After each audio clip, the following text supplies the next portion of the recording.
Blah. Hey now, what's going on?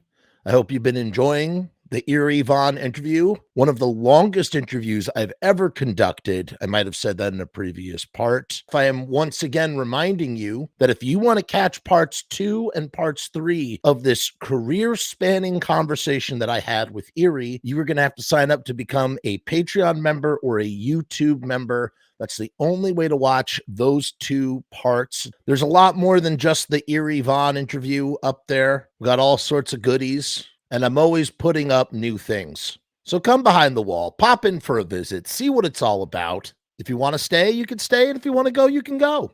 For many reasons that I will probably never delve into, I am not a big fan of crowdfunding personally, and I find doing Patreon and YouTube memberships as a viable alternative towards the continuation of the funding of not only the infrastructure, but of new projects on the horizon. We are currently in the middle of reading a out-of-print, extremely rare Stephen King book. And I'll tell you, this Stephen King book is out of print for an absolutely good reason. I don't want to get into the specifics. It's a harrowing read, and I won't be putting it on YouTube out of respect for Stephen King's wishes for this book to remain out of print. So check out the Patreon or become a YouTube member. Thanks for all your support. Thanks for watching the channel.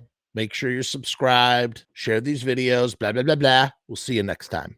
That came out on the box set, but then they did a separate reissue that had In the Doorway on it. And those were done. That was made possible by a mixdown tape that was in the possession of Frank. Frank had a mixdown tape. I don't think it came from the original masters. I don't know. I'd have to. Well, I was also involved in that, so I know all about that stuff. The guy who did it, Tom B. Oh, I know Tom. I interviewed him. Good guy. Yeah, well, I'm pretty sure he did it from the masters because he had track sheets and he was telling me about stuff. And you can't remix from a mix down that's already mixed. Gotcha, so the only thing you can do from mix down is maybe these days you can do all kinds of computer stuff, but back then I'm pretty sure they couldn't. You can add tracks to it. You can, master it some way or whatever. You can mix, but once the mix down is there, it's already baked in somewhat. It's got the effects. It's there's really nothing you can do about it. You can add some reverb, but it goes on the whole track, So I don't know that did they put out the Static Age record, the full album, the red one? Yeah. After the box set or before. You know what? I'm okay. So I think the collection 2, that's the very next thing I want to ask you about. I think collection 2 came out for, I don't know. I think it was collection 2, box set, then Static Age. That's the order. I think. I don't know. I don't want to claim I know. So, yeah. Because I was friends and I was hanging out with Tom and I was writing liner notes and shit for him. Right. For the box set and stuff. I also, I'm also responsible for the cover, but he doesn't admit that or whatever. Because I sent him a whole bunch of No, for the Static Age. I sent him all these photocopies of flyers that I had, and I did some artwork to them and things like that. And whatever he used and wound up on he's like, yeah, but I did this. I was like, yeah, but the flyer underneath it is the flyer I sent you. Oh, and all the for the box set, all the shots of the record. Yeah. All the record covers and all the sleeves. Yeah, I sent them all those. Like, he didn't have all that stuff. I went to a place and photocopied them and fucking gave them to him. And also they were going to put out. I was already doing the liner notes, and I was asking him about it. This is like 97. It had to be. I said, so what's going on? Like, he said, it's great. This time, and the only thing we don't have is we don't have the master or even a mix down of She. And I said, so you mean to tell me that you're putting out a Misfits box set with everything that's ever been recorded because Caroline just got all the master tapes and the big settlement, and you don't have a version at all of their first record. I'm like, boy, that sucks. So I've got a pristine copy in my collection at the time that like has never been played. You know, it was beautiful. I gave it to a friend of mine to make a DAT tape of it at the time. DAT was the latest thing, right? And I figured since it was digital, there'd be no generation loss, you know. So I get him to make a DAT copy of side A and side B, and I give it to Tom, and then I write the liner notes, you know, and that's it. So there you go. You know what, Eerie? You know what? You know what, Eerie? Thank you. What? Thank you for giving him. Thank you for giving the copy. Thank you for the copy. Thank you, because if it wasn't for you, then I never would have heard those two songs. That's how I heard them. Never would have been able to hear them properly. Yeah, Glenn owed me money from the video arcade we used to go to, and I got, you know, I dropped him off, you know, because we had to pick him up because he didn't have a car either. So he goes, go on in here and, you know, let me pay you for the video games. I said, okay. He goes, what records do you want, or what don't you have? You know, so he would just pull stuff out from underneath the bed. He had all the record boxes underneath the bed, some stuff in the closet, you know. So he said, what do you have? And he'd be like, got any Halloween there? And he got that. He's like, oh, you know, he said, I just found these. He found his dumb luck. He was going through the closet for something, and he found a box of Cough Cools, just like a box. They come, you know, I've got some from Rosemary's Babies. They come in like a stack of like 50 or 25, I think, you know. So it's just a whole box, and you know, but we had to put the sleeves together. So I think he found the whole box that was, you know, fully formed, all the sleeves and everything. So he just goes, you want one of these? I'm like, yeah, okay. I said, I got a real crappy version, which I still do. No, I got a version that I traded a Who record for to a friend of mine in high school, but the cover was all fucked up. The vinyl and the label and everything are like pristine, but the cover was all fucked up. But I took it because I didn't want the Who record that I had. So I said to Glenn, yeah, my copy's all fucked up. You always got to upgrade. You know, you got to, of course, you know, you get the copy you can get until you get the best one. Absolutely. So yeah, but at the time I had 3 Night of Living Deads. I had 3 Halloweens. I had a couple of 3 Hits from Hell. That was my collection. And the only things I didn't have a lot of were like the horror biz, and I had regular yellow horror business and a second pressing red bullet, and my crappy, you know, whatever it's called, the first one. Golf Cool. Yeah, that's what it's called. Yeah, so he would just pay me off in records. That's how I got my Pink Legacy. That was so awesome. I might even have to pay for that. I think he might have charged me. I can't remember, but probably not. I probably drove him into the city and he gave me a Pink Legacy or whatever. But there was only 16 of those, right? And he was saving those to trade. He was saving those to trade with guys like Tesco, you know, or somebody who had a big collection of stuff that he might be able to trade it for something else or whatever. So he was big on that. He's probably got a dozen of them sitting somewhere under the current bed in the house he lives in, you know. But you know. So let me ask you about this. Let me now shift gears over to collection 2, where you're offered the same sort of situation. Hey, we're gonna do. Wait, what was it? There was gonna be a Walk Among Us 2. What was the deal? Oh, you already know the story. You just want me to tell you again. What are you talking about? I don't know the story. Yeah, but you must have heard me talk about it. I don't think so. I don't know. You almost. Well, you heard some of the other interviews. I've been telling people all this shit the last few times. Yeah, one. So basically, here's what I said the last time. Glenn tells me he's always bitching about how Slash Records or Ruby Records or whoever, they're both basically the same. screwed him over and never gave him a nickel on royalties on Walk Among Us.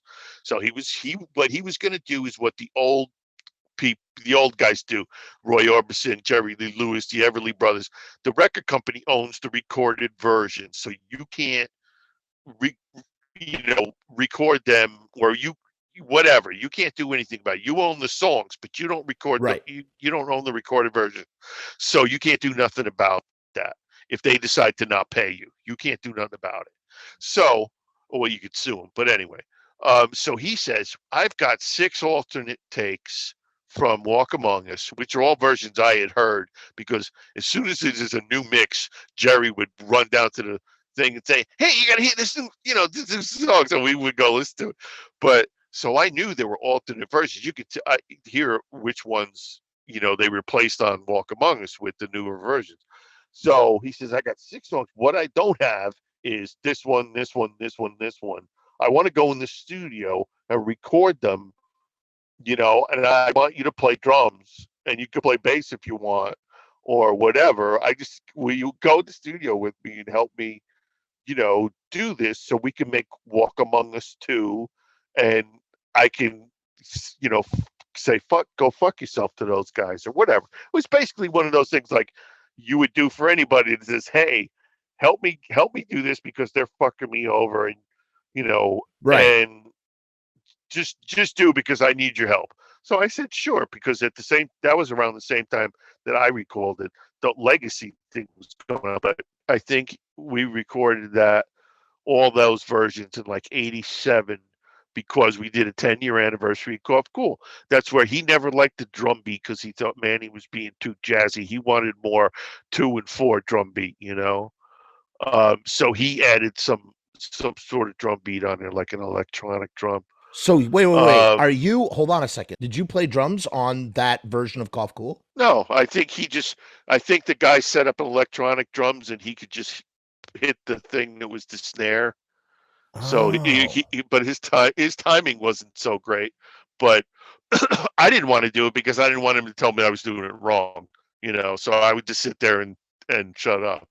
So I'm pretty sure he played the electronic drum on that, because if you listen, I don't know, is it on the box set? I don't know. Well, it's on. Was it released? It's on collection 2, and we've always. Oh, okay. We've always wondered. We're always like listening to it, and I know that you played drums on a bunch of songs. So I'm going, is that originally? Because on the when it if you listen to it on YouTube, like the YouTube version, it shows you like writing credits and whatnot, and it says that Manny is still playing those drums. So we're trying to figure out if it was was it the master? Did you have the master? And that was recorded. Was that in 87 or 86 that you went into the studio for that? Well, it was going to be the 10th year anniversary, so maybe he was anticipating the release on the 10th anniversary, so that would have been 87. But no, what he did was, for that stuff, since it was like the first shit, I'm pretty sure all he had was the mix downs. I don't remember him bringing a big box. I think he brought just a little 7-inch mix down tapes, about half-inch size. Gotcha. And what he did was, I'm pretty sure he transferred it to a regular 2-inch reel and then just added tracks to it as he saw fit. You know what I mean? Yep. Because we were doing 16. I think we were doing 8 or 16 track at the time. I'm not sure. But yeah, so the master would go on one track and then you had 12 tracks or whatever to do whatever you want. So pretty sure he played an electronic drum on there, And he did. Oh, then he did another vocal. So you could tell the vocal, he was trying to sing it a little bit like he did back then, but that's a really spooky, great old vocal that he has on that first one. So you can hear where he's doing a new vocal, but he still sounds good, but it's a little like, it's not spot on. It's like that natural double tracking sound, you're a little off. Like the Devil's Whorehouse, that on the Plan 9 version of Walk Among Us, it's like super weird. It's like double tracked, but like there's such a delay, and he's doing 2 different vocals on it, and it's No, Really? he just instead of like sitting there and making notes about how he actually sang it or listening to it until he could sing it exactly the same way, he just said, "Okay, run it," and he just tried to sing along with it. So he's not exactly hitting the words right when he's supposed to be, but It's he was awesome. just It's my plucking, favorite. you I know. love it. Yeah, I love it. he a lot of times he was just like, that's good enough, you know, it's only Misfits, you know, stuff like that, or we're just, you know, people are still going to buy it, they're still going to dig it, you know. So he would just have to use the master, and then like there's supposed to be like at the end of the original, the one on Walk Among Us, the Devil's Whorehouse, at the end there's supposed, it sounds like some kind of electronic drum at the end that just goes off and stuff. Well, they didn't have an electronic drum, so that's just him tapping on top of a microphone, you know, and then they EQ'd Wow. it and put some effects on it to make it sound like that. So this way, we already had the Lynn drum was the big thing at the time, so you could. He goes, you know, the engineer would go, "Oh, I got all kinds of samples, all kinds of sounds," you know. So he wanted the electronic drum sound that, you know, Gary Newman and everybody was using. So he played that, and at the end of the other versions, you know, the version we did, he goes off at the end. He goes, you know, goes a little crazy at the end, you know. Right, right. And he also put that whip sound in it. Like he was just running his hands up and down the strings of the guitar or something or whatever, doing something to make a whip sound. I can't remember how he did that. Wait, that was You on know, Devil's Whorehouse, or that was on Cough Cool? no, on Devil's Whorehouse, he put in some kind of sound on the, you know, on the whatever the bootleggers call this Plan 9 version of Walk Among Us. Yeah. Yeah, right, because that's exactly what it was going to be. Yeah, he probably would have put it on Plan 9, but it was supposed to be Walk Among Us too. Come on, bootleggers, I know you're listening in. Get your shit together. And the other thing, hey, you guys that are out there making all these records and using my photos for the front and back cover, Jesus Christ, they look like professional records. How about sending me a couple of copies, or at least putting my name on there? That's right. That's right. Okay, this is something that we've talked about on the channel a whole bunch, and I want to hear your 2 cents on it.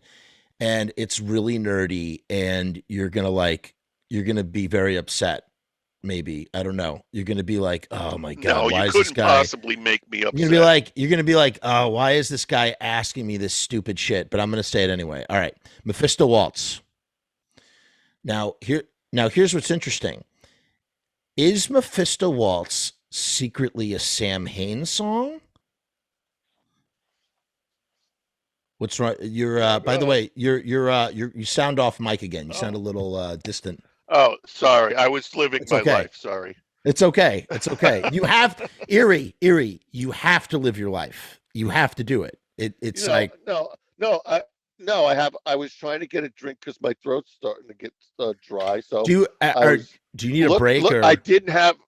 No, I'm fine. I didn't have the straw. Wouldn't bend. I tried to bend the straw, and I filled the glass up too much, and it's fucking spilled on me. So now it's all soggy, and now I'm gonna, oh you know, it's like when you pee. It's like when you pee to bed.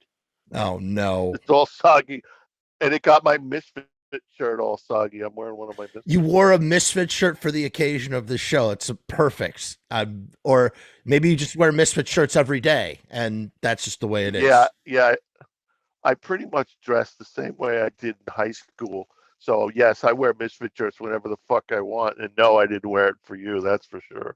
Well, that Actually, makes Mel me. really likes the way Mel likes the way I look in this shirt, so I wore it for her.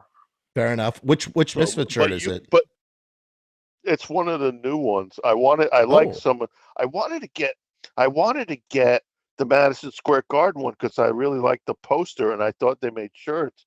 So I called Jerry up the other day and I said, because I knew I couldn't get the shirts because I see the shirts going for like $300. I said, Jerry, you got any of the Misfit, the Madison Square Garden posters? He goes, I'll have to look around, but I think I gave them all away. I said, don't worry about it. If you come across one, I'd like it. Those are So gorgeous posters. I got one. Yeah, I got one from the Forum in LA, and I think it glows in the dark. And I really liked it because it's got my favorite combinations, like the Earth Day decals, like, purple and green. So it has the slight purple tint and a nice green that kind of glows in the dark. I think it glows in the dark. So I really wanted to get the that MSG one, so I splurged and got that one. The MSG one glows in the dark. Oh, so this one probably does too. Yeah, that's why I would probably say so. Yeah.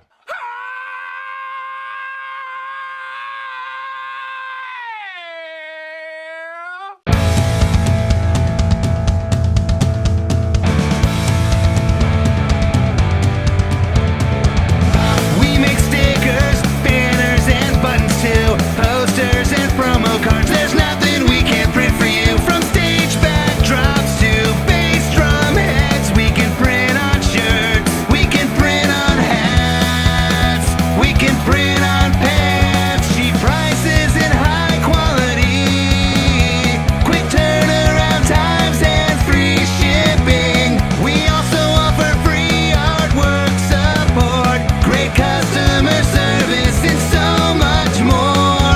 RiotStickers.com, Riot Stickers, we are the bomb. RiotStickers.com, Riot Stickers, we are the bomb. RiotStickers.com, Riot Stickers, we are the bomb. RiotStickers.com, Riot Stickers, we are the bomb. Yeah, so I like that. I mean, most of this stuff and most of the posters are god awful. Like somebody's not even trying to make them good. I mean, really, I cannot. I am beside myself at the merch. The merch choices.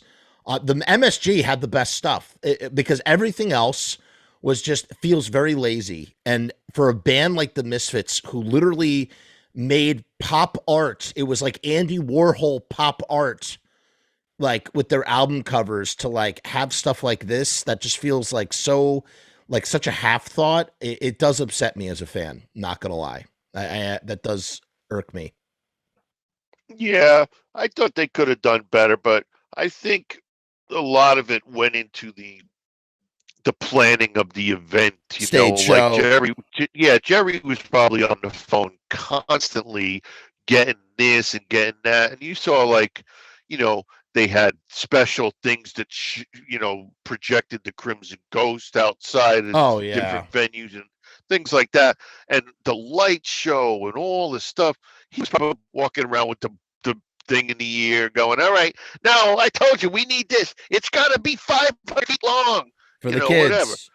Yeah, we got to have it. It's got to be. Come on, this is the Misfits, And see, the best thing about this is probably the reason that it happened is that everybody who wants to see the Misfits reunite and play Madison Square Garden is probably all fans, and they're all the right age. When you get to the promoter who's the right age and says, "You know what?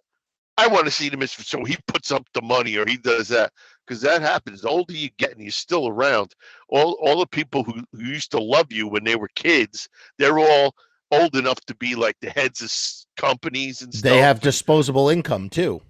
And they have pull, but they have pull. That's the whole thing. Right. So the guy who runs the Garden could have been like, and they say, "Yeah, the promoter wants to book the Misfits in here on the 29th or whatever," and the guy will go, "Nah, we already promised that to Earth, Wind, and Fire," and they'd be like, "Yeah," and they go, "Wait a minute, the Misfits." Yeah, I did like that one. Oh, I had that Misfits. Walk Among Us record. Yeah, I had that Walk Among Us record. I think I got laid when I played that. Yeah, that's what happened. All right, give him the 29th. That kind of shit. That's what happened. That's what happened. It's very, very possible. I want to ask you about Mephisto Waltz. This is a really sort of weird song because it's never. Maybe it's played by the Misfits live. I don't know. There's no documentation of that. Maybe it was rehearsed. Glenn brought it to the band, yada, yada, yada. In any case, how does the song resurface? Is there a tape of it that you guys are listening to? And then, okay, we're going to play this and put this on collection 2. How does this, it's essentially, it's kind of like, it seems like it's a lost song of some kind. How does that come about? And if you and him are playing on it, is it a Samhain song? Is it a Misfits song? It's on a Misfits record. It's a Misfits song. It sounds more like a Samhain song. If you listen to Misfits to Waltz, it doesn't sound like a Misfits song. It sounds like a Samhain song. So it's like this really weird, ambiguous song. I want to hear your opinion about it. Well, yeah, I'm the only one who has an opinion besides Glenn. So, yeah, I could tell you what really happened if I wanted to. Well, if you want to, you may. Let me try to remember accurately. Yeah, I don't remember anybody else being involved. So wow. It was pretty much me and him, because he was, like I said, we were doing this all around the same time period. It was like the songs for Walk Among Us 2, right? And Legacy of Brutality was all done at the same time, like with, he would call me and say, hey, I'm going to go in the studio and do this. If we didn't do it, try to get it all done the same afternoon. You know what I'm saying? So there wasn't a lot of this stuff he thought was going to just be, we'll just do this, and it'll be fine. And I said, okay. So I'd go along, don't recall ever having rehearsal. He could have come down to my parents' house, and he could have played guitar and I could have played drums. And he said, yeah, it's kind of like Hate Breeders. He said, that's the reason Misfits never recorded, because Jerry thought it sounded too much like Hate Breeders and he didn't want to do it. That's all he ever said. So I said, he goes, but I think the song is good and I want to do it. And then he thought it would be incentive for people to buy Walk Among Us 2, because it would have this extra song that was never released, because they were already going to buy all these songs they already have. But even though they're mostly alternate versions, but actually they were all going to be alternate versions, because we were going to mess with the originals too, so it was going to be, but still he was worried. So that was going to be the incentive, as far as I can recall, that was going to be the incentive to buy the record. So yeah, so basically I think we just did it in the studio. He might have ran through it a couple times. He said, count it off, it goes like this, and I need this beat or do this, whatever. I don't think there was a whole lot of preparation. Not that I can remember. I think we just did all the songs, and because there was no tape. I'm almost positive he did not have a tape of it, because I think the Misfits never even got to that tape, that session, that point, because Jerry didn't want to do it as soon as he brought it down, Wow. So yeah, that was it. And it was just me and him playing it. And then I either played bass or he played bass. I don't remember. Do you think it sounds more like a Samhain song? Well, the only reason it sounds like Samhain song is because we're doing it in the exact same studio that all the Samhain records are recorded, and none of the microphones are changed. It feels like a Samhain song. The vocal feels more like Samhain. It feels more like Samhain. Yeah, but he should have been trying to sing it like old Glenn instead of singing it like modern Glenn. But see, he was in his head, he's singing it the way he sings now, But he did, he tried to do it like, make it sound like his vocal, like he double tracked it, and he tried to throw some woes in there and stuff. But no, it just didn't work. Like, yeah, it'd probably be, would have been better on a Samhain record, but it was written for the Misfits. Like, he never brought it to me and said, hey, we should do this for Samhain. Even after we recorded it, we never played it in Samhain. We totally forgot about it, And so he must have not cared or didn't think it was that great. He just needed it for Walk Among Us. And I need a Misfits song. I was like, dude, take 5 minutes and write one, and then then we'll do that. You don't have to go back into the archives and find a song you never recorded, But yeah, I don't know why they didn't put out the Who Killed Marilyn version. The Misfits version is so much better. Like, band sounds really good.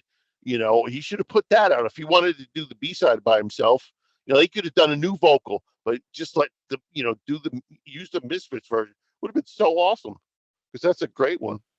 Speaking of Manny, do you remember, this is on a bootleg. This is actually on a bootleg. There's some interview. It's on a bootleg. At the very end of the bootleg, you hear Manny saying, "Hey, it's Manny," or "Hey, what's up? Hey, Glenn." And you hear Glenn go, "Whoa, that's the first Misfits drummer." And Manny comes on the tour bus. This is in the year 1990. Were you there? Do you remember Oh seeing yeah. Manny there? Like, what was Yeah. that all about? Oh no, but we were, that happened the whole time. Like if you were in town, people from your high school would just come to the gig, and then after the show, they'd come, knock on the bus. And, if you had a tour manager, bodyguards or whatever by that time, they'd say, "Hey, this guy said he went to high school." He said, "What's his name?" And he goes, "His name is Manny." He said, "He used to be in the Misfits." He said, "What did he play?" He says he played drums. He was in the Misfits. Let him in, So then Manny shows up, and then Glenn probably hasn't seen him in 15 years, Amazing. And that happened. Like Glenn's brothers showed up, at least one of them. I only ever met I knew his mom and dad from going over there. But his two, I think he has two brothers and a sister. I'm not sure, or just two brothers. I thought he had three brothers. Okay, three brothers. That's what it is. And they all have kids and stuff. And all he would ever tell me is that they weren't happy, and he would never get married, never have kids, and all that. But I don't think I ever really met his brothers until like we were on tour, and then we come back through town, or if they were living somewhere else. But yeah, a couple of times some family would show up, but like his parents never went to the gigs that I can recall. But yeah, stuff like that happens. How did Glenn's mom and dad sort of receive Glenn? Glenn's running a business somewhat out of the basement, right? Plan 9, t-shirts and packages and yada, yada, yada, as well as, Glenn is, just grinding hard to make something of himself. What do you remember of his parents when you would go over there, like their reaction to all of that, if you remember anything like that? Well, I could tell you the way it was being in that position in New Jersey, and having parents from New Jersey, and they were Italian, and the whole town's Italian. So from what I saw, they treated him like my son who lives in my basement who needs to get a job. That's the way they treated him. They thought he was, the sun set in his eyes like all the rest of them. They're just like that. But they still thought that he should have more of a career, or if he's going to make this music thing a career, how come he's still living in my basement? That kind of thing. I don't think they really appreciated or that he had what he had done, or if he had made any success, had any money, whatever, until he started working with like Johnny Cash, and right, who his dad was a fan of. Whatever. Right. His dad was a fan of Johnny Cash. Yeah. Right. So once that happens a lot in your family, when all of a sudden you're like, "Oh, I've heard of them. You're friends with them." Right. And them, and they're successful. They think, "Oh, well, maybe you could be that successful." So that it all depends. So it was a lot like that. They didn't treat him special, except the normal. He's our son special, right. And he's perfect. Right. But they still, it was always, "Dad, get out of my way," and all this stuff. It was typical, just right, like totally normal Italian family. Meanwhile, Metallica has the shirts, was wearing Misfits and Samhain shirts, on their thing, exposing countless people to this brand / band, that they're like, what is that? Yeah, I know, that was funny. I kept sending him shirts, and I was just making shirts, like, for just me and him and maybe a couple other people.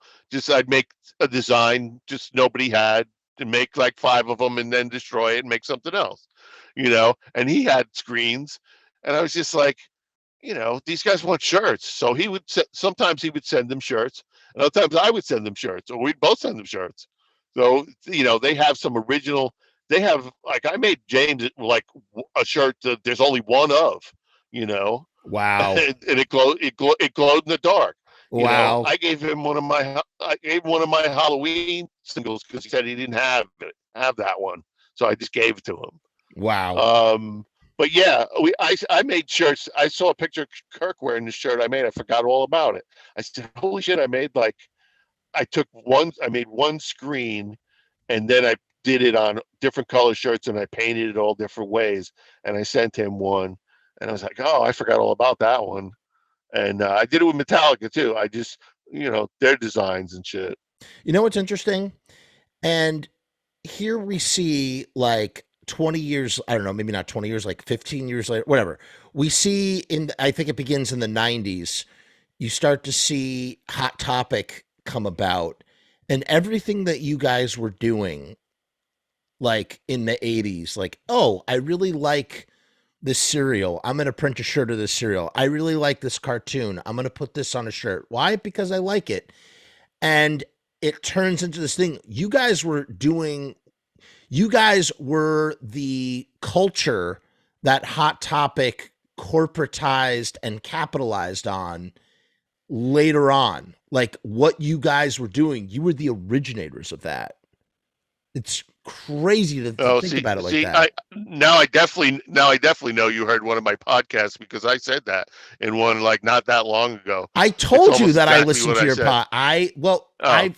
For two things. Yeah, one, well, you're giving it back to me like now it's found knowledge. Like you figured it out. You acquired this knowledge. Please, no, I didn't. Yeah, that's the way it sounds. Yeah, it sounds like that. No. And I'm like, you're just telling me something I already know and making it like it's your idea.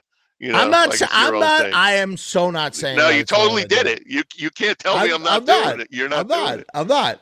Yeah. It's so funny. I just think it's. I was just gonna say that, but and what I said before was me and Doyle did a lot of that because we liked the same TV shows and cartoon shows, and the stuff. We couldn't get any of it, and then I don't know how Jerry was. I know Jerry liked this stuff, but he wasn't as active in he didn't come up with ideas or nothing. He just he made a shirt if he liked it. But Glenn was really, he's like, oh, you should do this. Oh, you should do a shirt of this. Oh, if you make these, make sure I get a couple. So Glenn was totally into it, and I borrowed his couple of his screens here and there. But if I could make a shirt in a week, it'd be so much easier if I could just deliver the shirts on Monday instead of him going to his screen guy and then him having to go buy shirts and then him having to go actually screen it and then paint it or whatever. So he was totally into that. So me and Doyle, we did Bullwinkle, we did Underdog, we did Top Cat, Spider-Man, all the villains, any villain you couldn't get villain shirts. Guy was asking me the other day, he said, what about the Spider-Man shirt? That's the only Spider-Man shirt I ever seen like that. I said, yes, because I made it. It's like, it's hand painted and it goes around like it does on the comic on Venom. But the shirt they sold was like a little tiny, like 8x10 of a spider on the front, but it was on a black shirt. And I don't even think it was on the back. If it was really stupid.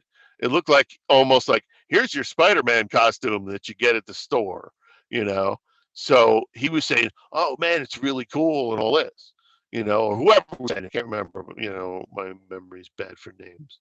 But, yeah, I was just like, yeah, it had to be made. So, yeah, that you're right, that you're very insightful there, Jeff. Oh, come on. I'm not. Listen, this is something. But that's the first thing I said. I swear to God, I walked into Hot Topic. I'd never been in the place before. I looked around the whole room and I said, how come I'm not getting paid for this? That's the first thing I thought of. And that's what I said. And I kept finding shirts that I wanted to buy. It's crazy. It's really crazy. I think it's awesome now because I can get all the shirts I want. They're just kind of expensive. I don't want to really pay more than $20 for a shirt. And it's very hard to find. So I every once in a while I gotta not buy something else and I splurge and I found a new Quisp shirt. Like I have a long sleeve that I really like, but it's long sleeve. So I wanted a nice new, short sleeve that has a slightly different look to it. So I got that. It's probably $25. That was a big deal for me, So I love that you could get this stuff now.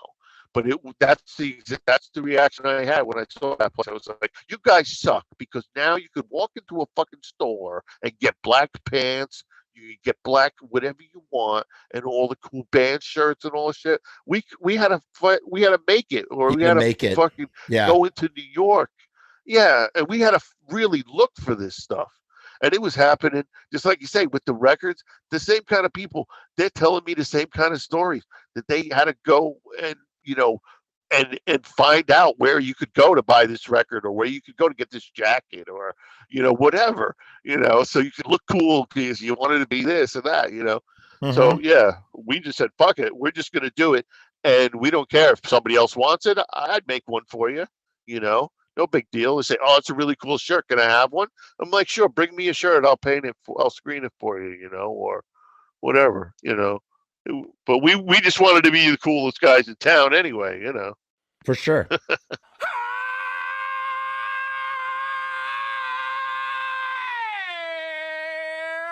Hey guys, what's going on? It's Jeff. So I've decided to make a Patreon. What is Patreon? I don't know how to define a Patreon. Let me look it up. Patreon is a membership platform that makes it very easy for creators to get paid for the things that they're already creating. I want to do it full time. I want this to be my full-time job. In my efforts to make that happen, I've set up this platform. Is it going to work? Is it going to be successful? I don't know, but I would rather try and crash and burn than not try at all. The goal is to create enough passive revenue so that I can continue to do this full-time, uninterrupted. Why? Because I love to do this. I love creating content. I love making videos. I love shooting films. I love doing podcasts. In case you couldn't tell, I love to talk and I never shut the fuck up. So right now I've kept the Patreon incredibly simple. There's 2 tiers, and that may change in the future. The Murdergram is a simple way to extend support for all of the hours and hours of free content on the channel for nothing more than $1.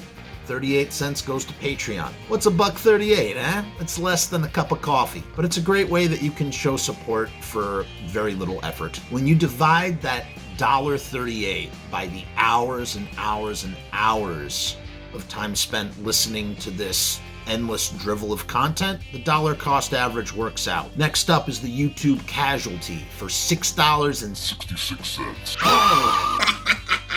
The YouTube casualty is loaded to the gills. Enjoy the archive ad-free, as well as ad-free early access to special docu-style podcast videos, music reaction commentaries, and the like, a month before they drop on YouTube, loaded with ads, I might add. You're also going to get exclusive content and behind-the-scenes content that is not available on YouTube or anywhere else. So you get to peek behind the veil. And believe me, there's a couple of choice pieces. Most of all, more than anything, whether you join the Patreon or not, I just want to thank each and every one of you that comes to the channel, that watches all the shows, that leaves comments, that participates, that subscribes. That's really the most important thing. This is just trying to find a way to earn a living as an artist. And with that, thank you for my TED Talk. Join the Patreon, because we need you! 66 cents. Lo and behold, you have 12 Hits from Hell. Oh yeah, that was great when it came out. When I first heard the mix, I wasn't happy with Glenn's lead vocal sound. I thought it should have had a little bit more reverb on it. And I asked him about it, and he said, I put the reverb on the backup vocal, or the backup 2 vocals. There's usually just one. And he said, when you hear it against his lead vocal, it'll make more sense. And now when I listen to it, it's grown on me. I'm just used to the original mixes, right? And they were very soggy. It was best version of Night of the Living Dead, in my personal opinion. Yeah, I totally agree. Astro Zombies too. Astro Zombies really good as well. Yeah, I really love it's a record I listened to for a good year before Walk Among Us came out. Like every day. Right. So I know it backwards, forwards. I know exactly if it's the same mix down, how long it's in between songs. I know if there's counting. I know every little single thing. So I like the way it sounded. I thought it was very good. I remember hearing Bobby's guitar some places, but not as prominent. And I thought it was interesting. And when I hear it, I know why Glenn doesn't like it. There's certain things I know he doesn't like, and it's like, no, he would have hated that. I was like, I could see Bobby going, yeah, see if he could take this. Yeah. You know, I could totally see the two of them like butting heads over these little bits. Your voices and impressions are hilarious for all these guys. Your Jerry, I think your Jerry. I mean, your Jerry's good, but like, the Bobby's I wasn't even good. trying. No, but Jerry is like, I just love in every interview where Jerry's just like, for the kids. It's just, it's always so like big. He's got to think Jay Leno, but used car salesman. You know, Jay Leno's used car salesman. Hey, come on down. I got a Buick for you. You know, come on. You want some? Hey, look. You want some Misfits records? I got 25 in the back seat. You buy this car, you get 25 Misfits records with it. You know, right. You know. Right. Yeah, that's what he always reminded me of. And he was always, I used to tell people, he when he would come down to play basketball, first of all, he would be wearing tight black Lee jeans and no shirt and a headband and dark sunglasses because he wore them all the time. And he first have to go around to everybody there. Just like when you go to a biker bar, you got to say hello to everybody. So he would go around the whole place. The game would be half over. And he, you know, and he'd say hello, and then he'd be like, it's Jerry, you know, it's like everybody. So then he'd instantly start, you know, taking over. And that was it. You know, he was a real piece of work.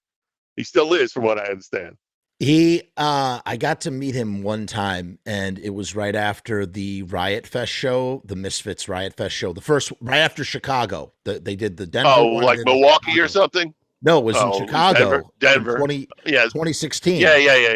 Yeah, right. And Sal like B. 5 years already. Yeah, it's crazy that it's 5 years. It's more than 5 years. It's all. Oh no. Yeah, it's like 5 years. Sal B got me backstage, and I was with Jerry like right after he finished the set, and I could not believe how nice and friendly and solicitous. I was like, this dude just played like 90 minutes, must be exhausted.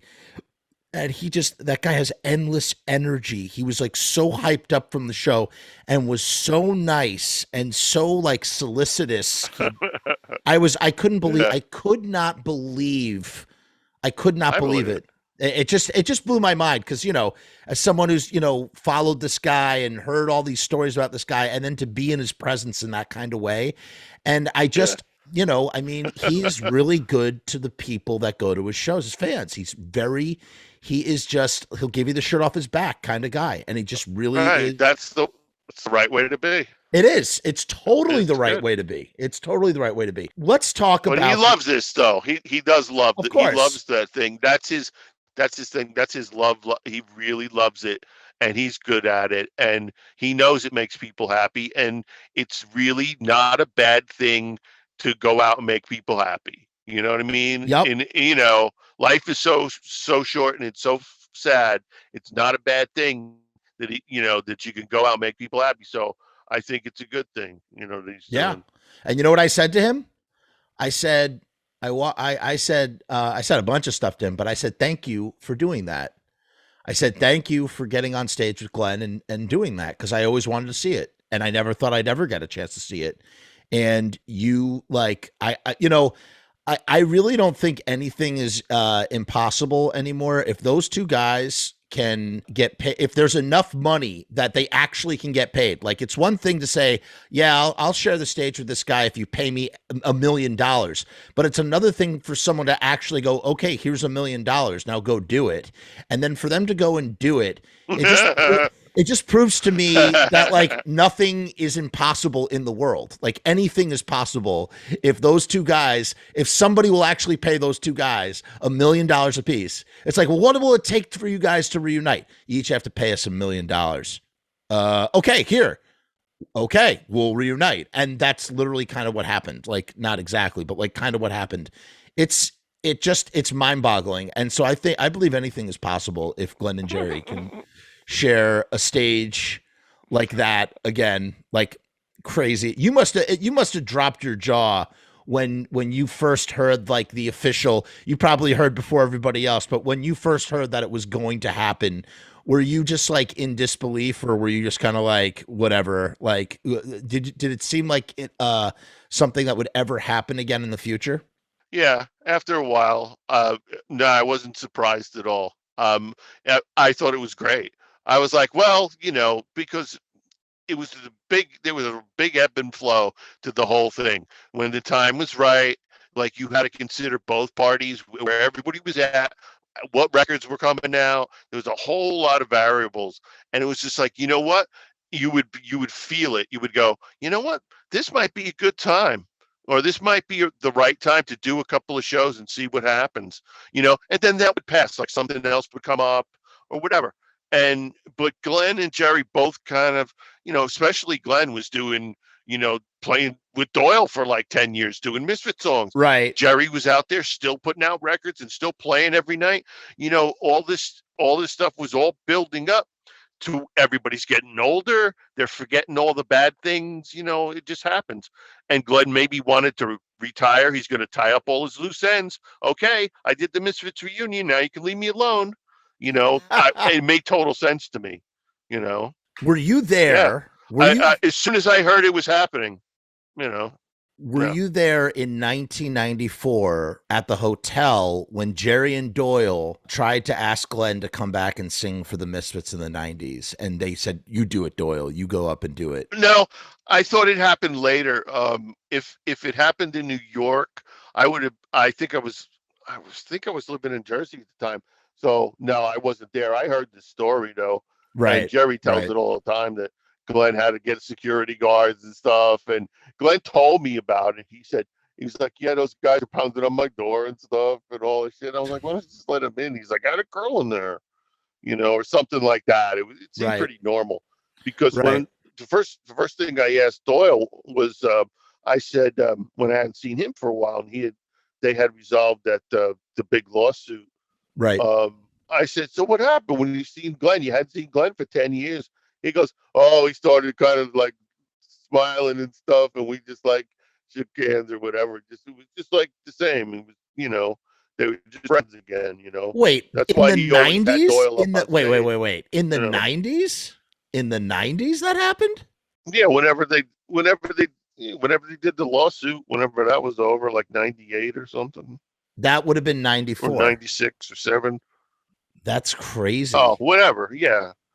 That's crazy. Well, that's what Doyle told me when I asked him about it. Right. That's interesting. That's really interesting. And he said, but the other thing I said was like, so what's it like playing with Glenn again? He goes, he only wants to play the same 8 songs.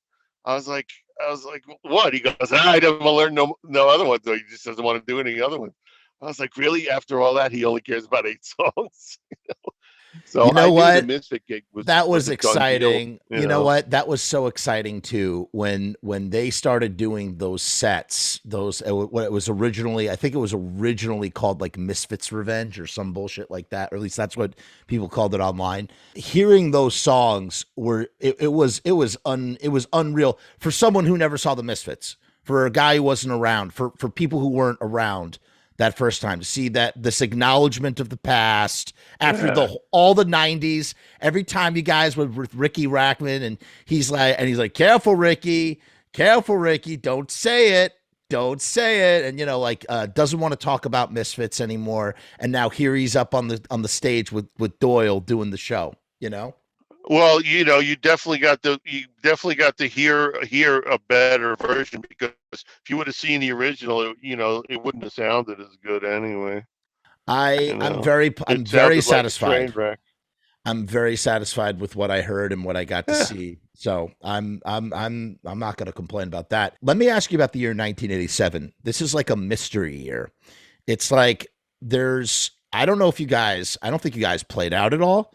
You didn't put anything out. It's like a metamorphosis. It's like you go into a cocoon in the year 1987, and it really begins in the fall of 1986. There's the Samhain Grimm idea or whatever. You got some songs tracked. London played on those, and then he exits the band, and you're on the search for new members. Daniel Ray, I read this in your book. Daniel Ray, the Ramones producer, auditioned to be in Danzig? Yeah, he auditioned for guitar. Crazy. That's so, as far as I remember. Yeah, that's really interesting. So tell me about this gap year. Like, what's going on? Like, you're develop, because here's the thing. Well, all that's going on. But here's what's interesting.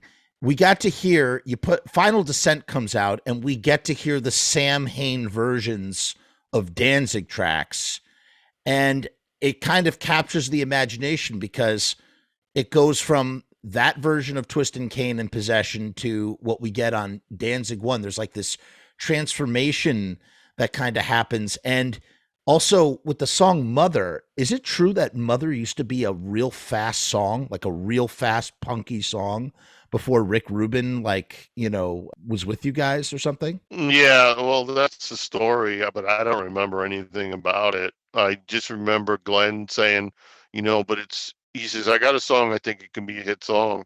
I was like, really? He says, yeah, but the time's not right, maybe I'll never, we'll never use it or whatever. But I don't honestly remember playing any song. We did a lot of stuff, and supposedly the only part of it is the end part is supposed to be reminiscent of how it originally was supposed to be. I swear to God, I have tapes of everything.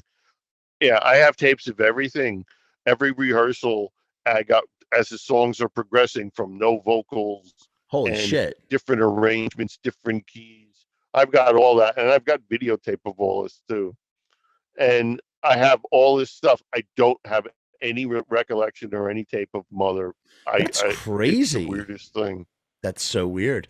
And then you got, what's up with this? So then the tape comes out called Night of Hate from 87. It's like 7 songs. Possession is on there. I'm trying to remember what's on the Night of Hate. It's a bootleg, but it's a rehearsal tape. Night of Hate 87. Hold on, I got to search for this. It doesn't say. Wait a minute. Danzig, Night of Hate. Danzig, Night of Hate, aka Die for the Demon demo. Does it give me a track listing here? I don't know. It doesn't. Oh no. So the song is called Night of Hate, aka Die for the Demon. Do you remember anything about that track? Or that would have been, I guess that was some point in 1987. Yeah, I don't know. It sounded like a rehearsal tape. We used to give him to Rubin if he wanted them, So a lot of songs aren't even titled. They're just, whatever reminds us of. And it's probably the bootleggers that are naming some of these songs. I've seen that happen. Right. But right. Yeah, the whole you say we didn't do anything in 87. We were trying out 30 guitar players. Wow. We got rid of 2 members and we needed 2 new members. We got another member. We were starting rehearsals and we were doing whatever we were going to do. And we wound up recording a song for a movie soundtrack. So there was plenty of stuff going on. Yeah. Right. And by the time 88 came around, we were a whole new band. So 87 was we didn't just sit around and go, gee, I hope something happens here. Do you remember? So there was a lot squeezed in. Do you remember for You and Me? I know you didn't play bass on that, but do you remember an earlier version where the okay, actually 2 questions about this. Question number 1. Do you remember the vocal being different at the beginning where it kind of starts off like you and me? Like it doesn't start off like it doesn't start off like subtle. It starts off with a loud, powerful vocal, like a demo version or something, or like an original version that's different from the final version. Yeah, well, the whole thing I remember was all just like in one day, I don't remember. Maybe it was just, I don't remember anything different. I didn't have any tapes. I didn't bring anything home. It seemed to be like it was just, I got the song. We're going to teach everybody the song. This is how it's going to go. We got these guys that are going to play. Like John played guitar, Chuck played drums. Chuck did the tambourine. I can't remember who played the keyboards. Glenn might have even played the keyboards. I don't know. But whatever was needed on there, it was either overdubbed or it was right there. So I don't remember the vocal. Vocal could have been done at any time, and anytime it's some quote unquote alternate version, it's just a rehearsal, or Gotcha. it's just a pass. An alternate version to me means this was a version we intended to be another version of this song that we might put out on something else or put out instead. An alternate version doesn't mean the one we got before we got it right. That's not an alternate version. That's a mistake, or right. That's just a rehearsal tape, Right. So, but I don't remember anything else, because I don't even know when he did the vocal, So John enters the band, and all of a sudden, how does that change sort of like Glenn's creative dynamic? You talked about this. I think you kind of actually already really summed this up when we were talking about movies and how Glenn needed someone to facilitate his ideas, and that, he already had that with John, playing guitar. And that, I think that pretty much sums up their working relationship in that kind of way. Would you agree with that? Yeah, but in the very beginning, when the band was still Samhain, John was more open to just do whatever the style was. Like he knew that we did this and we did that, and he could play down and like play to our style. Later on in Danzig, he definitely brought something instead of just saying, "Okay, I'll just do what you want," But in the beginning, it was definitely, he was like, "Hey, he's paying me. I'll play whatever he wants," So how does Ruben sort of like, I mean, I kind of know this already. Like, now you make me feel conscious that because I've heard another interview, that therefore me regurgitating something to carry on the conversation is being passed off as knowledge that I already know. Yeah, there's nothing worse than you saying it again. Yeah. So that's the third time. Fair enough. Well, come on. Stop. No, see, what this is all part of my master plan. See, I keep telling the stories, and then you people are supposed to pass them on the right way and not have to have me constantly correcting you. Fair enough. Fair enough. Fair enough. No, okay, what about this? Danzig's first show at the City Gardens, and the set list is I know that like you guys kept a couple, like for the first like year and a half or maybe even 2 years, you kept some songs that were from Samhain in the set list. But on the very first show, you played some numbers that you pretty much dropped right after that. You played like Black Dream. You played like, this is at the first Danzig show. I thought that was really interesting that those songs had lasted all of 87 and had stayed in the set list even through the first Danzig show. It's not like we were touring or anything. We just rehearsed songs that we had. We didn't have a lot of songs. We were learning the new songs. And a lot of, the problem with being in the middle of making another record or about to, sometimes there's no final vocal till like the last day, or it's done in the studio. So we couldn't do those songs. And a lot of them had to do with arrangements, like how are we going to end this one? Are we going to do this, that, and So we just, as far as I was concerned, we just play Misfits and Samhain songs. What's the difference? People wanted to hear that anyway, It's kind of like, it was weird.